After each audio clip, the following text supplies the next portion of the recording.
Alors, Be'ezrat Hashem, là, on va faire Parashat Hashavua, Parashat Korach, sur la fameuse machloket de Korach avec Moshe Rabbeinu. Et donc, comme le Zohar Kadosh il dit, que c'est machloket shelo leshem shamaim, parce qu'une machloket leshem shamaim sofalit kayem, elle va tenir à la fin, comme par exemple Bet Shammai, Bet Hillel, comme la Mishnah a dit, c'est machloket leshem shamaim. Mais là, il faut savoir que Korach va'adato, c'est pas une machloket leshem shamaim. Et c'est au début, Moshe Rabbeinu, il a essayé, il pensait que c'était leshem shamaim. Donc au début, il a essayé de faire le shalom, d'où il a appris ça. Le Zohar HaKadosh, il dit que Moshe Rabbeinu, c'est Prinat Tiferet, c'est la Torah, c'est son shoresh de Yesod de Abba qui est dans la Tiferet de Za. Donc c'est le shoresh de Moshe Rabbeinu. Il a appris ça de Maaseh Bereshit. Le Yom Shlishi, le troisième jour de la création du monde, c'est la Tiferet qui fait le shalom entre le Chesed et la Gvura, entre le premier jour de la création et le deuxième, parce que le deuxième jour de la création a été créé le Gehinam, a été créé la Machloket. Le deuxième jour de la création est venu le 3, et il n'y a pas eu Kitov dans le deuxième jour de la création. Troisième jour de la création, 2 fois Kitov, c'est pour compléter et pour faire le shalom avec le deuxième jour de la création que le Gehinam et la Machloket a été créé. Tout ça, c'est les Shem Shamaim. Donc Moshe Rabbeinu, qui est lui aussi Tiferet par rapport à la Torah, Aharon, c'est le côté droit. Aaron, c'est le côté droit, donc c'est le Chesed. Korach, Lévi, c'est le côté gauche, donc c'est la Gvura. Et donc Moshe Rabbeinu, qui était la Tiferet, qui voulait faire le Shalom. Et comme on voit dans la paracha, ça n'a pas réussi. Pourquoi ça n'a pas réussi? C'est juste une petite introduction que je fais. Ce n'est pas vraiment le sujet qu'on va toucher, mais c'est juste une petite introduction pour montrer que la machloket, que le shalom ne peut pas réussir quand la machloket, elle n'est pas leshem shamaim. Et c'est exactement ce qu'on voit dans la paracha avec Korach. Maintenant, le sujet que je veux traiter aujourd'hui, Besiata Dishmaya, c'est un point en particulier. C'est sur le passou qui dit, quand Akadosh Baruch Hu, il a demandé de mettre les bâtons de toutes les tribus, de tous les natifs, pour voir lequel va être choisi. Alors on voit le passou qui dit, dans le bâton de Aharon, Vayotse Perach, Vayatset Tzitz, Vaigmol Shekedim. Donc le miracle qui s'est passé dans le bâton de Aharon était triplé. Il y a eu 3 choses dans le bâton. C'est quoi les 3 choses? Vayotse Perach, c'est des feuilles. Vayatset Tzitz, ça vient de Nitzanim. Ha-Nitzanim nir'u ba'aretz, c'est les bourgeons. Donc il y a les feuilles, les bourgeons. Vaigmol shekedim, c'est les fruits. Donc le Midrash, dans Bamidbar Rabbah, le Midrash Rabbah, il dit la chose suivante. Il dit, on sait que le bâton a eu 3 miracles. Des shlosha nisim ayu nir'im alamate. C'est quoi les 3 miracles qu'on a vus dans le bâton? Alors, une partie du bâton, c'était perach, ktsato aya yotse perach, c'est des feuilles. Ou ktsato aya tzitz, une partie du bâton, c'est des bourgeons. Et 3e partie du bâton, c'est qui était divisé en 3, il s'est divisé en 3, c'est ktsato yigmol shekedim, c'est des fruits. Maintenant, la question, elle se pose, et c'est le Ben Ishraï qui pose cette question. La question, elle se pose, c'est pourquoi il devait avoir 3 nissim, 3 miracles dans le bâton. En principe, ça suffit un miracle. Un miracle, ça devrait suffire. Et par exemple, qu'il y aura des shkedim, c'est des amandes. Ça devrait suffire d'avoir des amandes dans le bâton. Et il dit comme ça. Il dit en fait, on va comprendre ça par rapport au pasouk de Yecheskel HaNavi. Le Yecheskel HaNavi, dans le premier chapitre, et dans le début dans les premiers psukim de Yecheskel, là-bas il va énumérer les 4 clipotes qu'il y a. Et donc il y en a 3 d'entre elles qui sont complètement ras, qui sont complètement de là-bas, c'est le shoresh, c'est la racine de Umota Olam, qui sont blikdusha, qu'il n'y a pas du tout de nitzotz, il n'y a pas d'étincelles de sainteté. Alors les trois clipotes, c'est ce que le passou qui va mentionner, c'est Ruach Se'ara, Ve'anan Gadol, Ve'esh Mitlakachat. C'est les 3 clipotes. La quatrième, c'est Noga, Klipat Noga. Ça, c'est le Tovara. Après la faute de Adam Rishon, donc nous, on fait partie de Klipat Noga. C'est pour ça qu'on a en nous le Tovara, on a en nous les deux prinotes, le Ra et le Tov. Et donc maintenant, qu'est-ce que nous on doit faire? D'abord, on doit tout faire pour se séparer complètement de ces trois clipotes qui sont complètement Ra, qui sont Ruach Se'ara, Anan Gadol Ve'esh Mitlakachat. On doit complètement se séparer pour finalement trier et essayer de prendre le tov de Klipat Noga. C'est notre travail. C'est notre travail dans ce monde, puisque la faute de Adam Rishon, c'était de manger du Etz Hadaat Tovara. Etz Hadaat Tovara, c'est la Klipat Noga. Donc notre but, c'est quoi? De se séparer complètement de ces trois clipotes et de prendre le tov de la quatrième pour finalement finir avec tout le Ra. Mais entre-temps, on est encore conditionné à ça dans le sens qu'on doit continuer à aller chercher le tov dans la klipa Noga. C'est que chacun d'entre nous, c'est là où il va faire son travail. Et c'est pour cela qu'on a besoin de la Torah, et on a besoin des mitzvot, on a besoin des brachot, on a besoin de tout, des korbanot, etc. Bon, aujourd'hui, c'est la tfila qui remplace les korbanot. Mais au temps du Beth Amikdash, c'était les korbanot. Tous les actions et tous les mitzvot qu'on va faire, tout est en rapport avec ça. Pour retirer le bien du mal et revenir au niveau de Adam Arishon avant la faute. Donc, ces trois clipotes que Yecheskel y mentionne dans le Passouk, il dit, nous on doit se séparer de ça. Et c'est pour cela, par exemple, je vais donner des exemples, que dès que l'enfant il est né, on lui fait trois choses dans la Brit Mila. Trois pe'ulot, trois actions dans la Brit Mila pour le séparer de ces trois clipotes. La première, c'est la Mila, c'est couper la orla. La deuxième, c'est la préa, c'est la petite peau, de plier la petite peau pour découvrir Ater et Yesod, pour découvrir la couronne du Yesod. Troisième, c'est Atoufé Dama, c'est le sang, c'est-à-dire c'est la Metzitza qui va ressortir le sang que le Mohel il doit faire. Par exemple, je donne un exemple, même si quelqu'un il va naître Mahoul, il doit faire ça. Ça s'appelle Atoufé Dama, sortir du sang.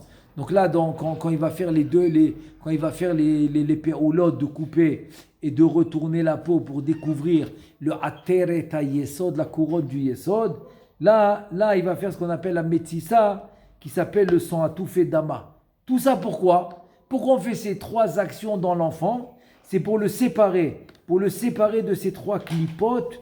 Et comme on voit dans le Etz Chaim, comme il nous explique le Etz Chaim du Harizal, l'action de la Brit Mila. Et il dit en deux mots, c'est comme ça. C'est pour ça que aussi on retrouve ça dans les korbanot, ces trois actions.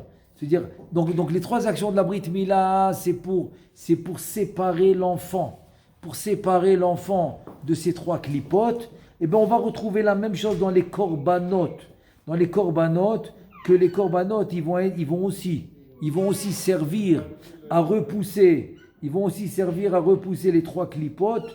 C'est pour ça que l'action dans le Beth Amikdash, le travail au Beth Amikdash, il doit se faire avec les Kohanim, avec les Léviim, avec Israël, les trois parties. Ces trois parties-là aussi vont représenter ces trois clipotes qu'on doit se détacher et se purifier d'eux. Et c'est pour ça que c'est écrit Kohanim ba'avodatam, Léviim beduchanam, ve'Israël bema'amadam. C'est les trois parties de Am Israël contre les trois clipotes. C'est-à-dire, en deux mots, on est constamment en train de se séparer de ces clipotes pour revenir au niveau qu'on était à Adam Arishon avant la faute. Ensuite, qu'est-ce qu'on a d'autre comme exemple? Trois sortes de korbanot. On a les parim, les élim, les kevassim. C'est trois sortes de bêtes. Alors, les parim, c'est comme le gros bétail. Avec les élim, c'est comme les chayot. Aïl, par exemple. Kevassim, c'est comme les moutons, c'est le menu bétail. Et voilà trois sortes de korbanot aussi pour les trois clipotes. Ensuite, Ensuite aussi, on a dans le tamid, on a 2 korbanot, ola tamid tous les jours, le matin et l'après-midi. On a la viande des korbanot qui est bassar, ba'ale chaim. On a le solet, mincha, c'est une semoule qu'on avait dans les korbanot tamid, ça fait 2. Troisièmement, Nisou Chayain, c'est le vin, Revi Taïn. Voilà encore 3 actions qu'on fait dans Korban Tamid. Et les Chachamim, ils disent dans le Midrash que les Korbanot vont faire le shalom entre Israël et Akadosh Baruch Hu. Parce que le shalom, il peut venir qu'avec la Kedusha. Quand il y a la Kedusha, on se sépare des clipotes, alors on a le shalom, on a l'union. Le shalom, c'est l'union. Alors que les clipotes, c'est le contraire. C'est le contraire. C'est la machloket, c'est la séparation. Il te dit, c'est ça maintenant. C'est que les korbanot vont repousser les clipotes. Et qu'est-ce qu'il fait maintenant Korah, le contraire. Il vient Korah, il va se coller à la machloket, à la séparation. Il va se coller à ces 3 clipotes. À ces 3 clipotes, il va se coller avec eux. Donc il va être complètement dans la séparation, complètement dans la machloket. Et bon, il y a un petit remède de Vaikar Korah. Qu'est-ce qu'il a pris Korah Malakar Ra. Il a pris Ra, c'est Raché Tevot. C'est les 2 lettres, Resh, Aïn. Donc c'est les 3, ça va représenter les 3 clipotes comment le Resh, c'est Ruach, c'est Ara. Le Aïn, c'est Anand Gadol. Et le Kolel des 2, il y a toujours un Kolel dans un mot. Le Kolel des 2, c'est Esh, Mitlakachat. Et donc tu vois que Korah en fait, qu'est-ce qu'il a fait? Il s'est connecté avec ces 3 clipotes. Vient à Kadosh Baruch Hu, qu'est-ce qu'il fait? Il fait un miracle dans le bâton, il le divise en 3 pour dire que finalement les Kohanim, c'est le Hémet. C'est pas ce qu'il a fait Korah. Comment il a prouvé que c'est le Hémet? Que les Kohanim avec les Korbanot, ils vont repousser les 3 clipotes, et c'est pour ça que le miracle, il est venu dans le bâton à 3 niveaux. 3 miracles. Vayotse Perah, c'est 1. Vayatset Tzitz, c'est 2. Vayigmol Shekedim, c'est 3. C'est les feuilles, les bourgeons et les fruits, les fruits dans le bâton. Donc c'est extraordinaire. Très très beau pirouche par rapport au bâton qui a 3 miracles pour dire qu'en fait, Aaron, il sépare les 3 clipotes de Am Israël pour être dans la Kedusha. Alors que Korah, c'est exactement le contraire. Il est venu, il s'est collé dans la marloquette, donc il s'est connecté avec les clipotes. Et c'est pour ça qu'il a fini comme il a fini, que la terre s'est ouverte, etc. Et bon, un chidouche très sympa, c'est un chizouk. C'est un chizouk pour le zimoun. Pour le zimoun, c'est quelque chose de très, très, surtout le Zohar Kadosh, il parle de ça. On peut ramener maintenant un chidouche par rapport au zimoun, que quoi? Que la table, parce qu'on n'a pas de korbanot. Donc les tfilot, ça remplace les korbanot, c'est vrai. Mais il faut aussi dire que la table aujourd'hui, ça remplace le shulchan. Le shulchan, c'est la misbéach. Donc la table, c'est le misbéach, sur lequel, le misbéach, c'est où on mettait le korban, où on offrait le korban, l'offrande du korban, il était sur le misbéach. Donc la table, elle remplace le misbéach. Et donc aussi, on va faire zimoun seulement avec 3 personnes. Donc ça va ressembler au korban, qui avait les 3 sortes de korban, justement pour nous montrer qu'on va se séparer de la klipa avec le zimoun qui va se faire à 3, comme le Harizal il dit. Le Harizal il dit que dans Shar Ta'mea Mitzvot, il dit que la Sitra Hara, elle fait des accusations pendant le repas sur la table, comme le Zohar Kadosh il dit, et qu'il peut avoir en prise sur la table pendant que l'homme y mange, plus qu'à d'autres situations. Parce que c'est un moment où Kaviachol, il prend plaisir par son corps, donc la Sitra Hara, elle est prête à accuser, etc. Les kitrugim. Et donc, quand il mange tout seul, c'est plus compliqué. C'est pour ça que le Zohar Kadosh, il dit de faire zimoun avec 3 personnes. Et donc, c'est un remède, une allusion à ces 3 clipotes qu'on va repousser de nous à table. Donc, ils ne vont pas venir à table. Si on fait un zimoun à 3, ils ne viendront pas. Comme il y avait des mekoubalim, avant de manger, ils cherchaient zimoun. C'est comme qu'on veut prier, on cherche un minyan. Eux, ils cherchaient un zimoun, ils ne voulaient pas manger tout seuls. Ils allaient toujours chercher 2 personnes qui peuvent manger avec eux. Comme ça, ils ont le simoun. Et comme ça, ils repoussent de la table les 3 clipotes pour justement se connecter à la Gdusha. Donc, les 3 personnes vont réussir à repousser la sitra ahra de la table. C'est très très beau pirouche du Ben Ishraï qui ramène dans les Chod Zimoun, dans Parashat Korach. Donc c'est magnifique, c'est un truc incroyable. Et là, rien que pour connecter ça avec le Zohar Kadosh, Rabbi Abba dans Zohar Kadosh, il dit, ça va être les 3 niveaux de Torah. Les 3 niveaux de Torah aussi, ils vont nous séparer des clipotes. Et là, Rabbi Abba, il dit comme ça. Rabbi Abba Patah, il ramène le pasouk de Tehilim dans le chapitre 19. Il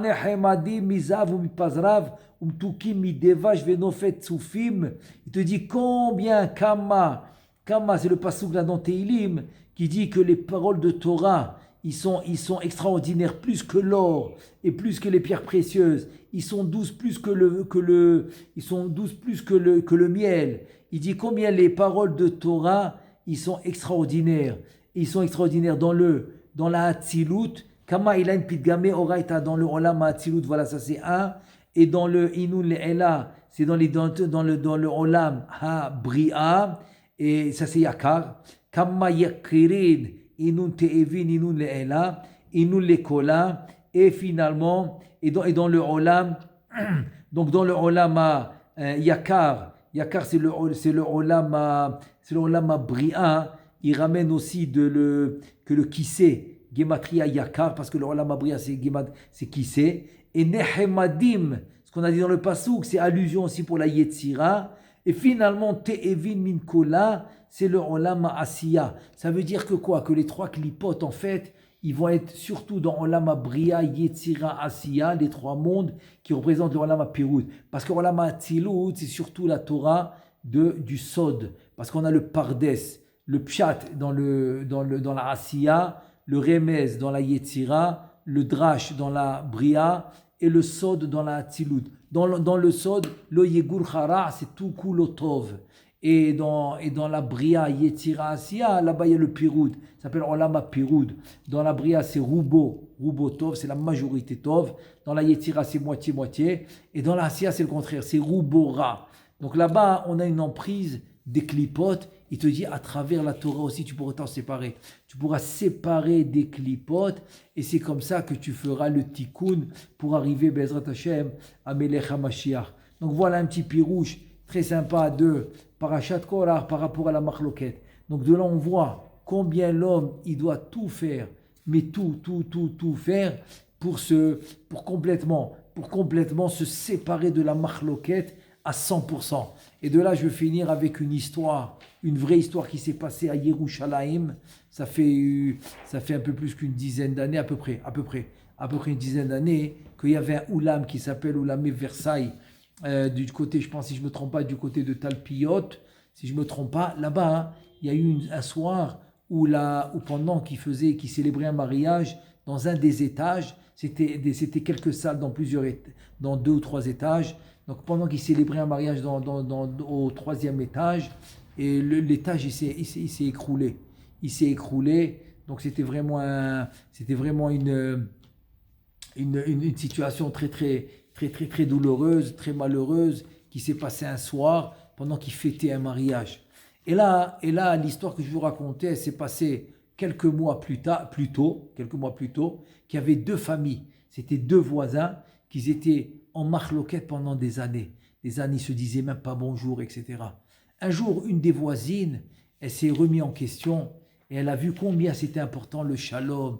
Elle a fait un cours sur le shalom, etc. Elle a décidé de casser la glace.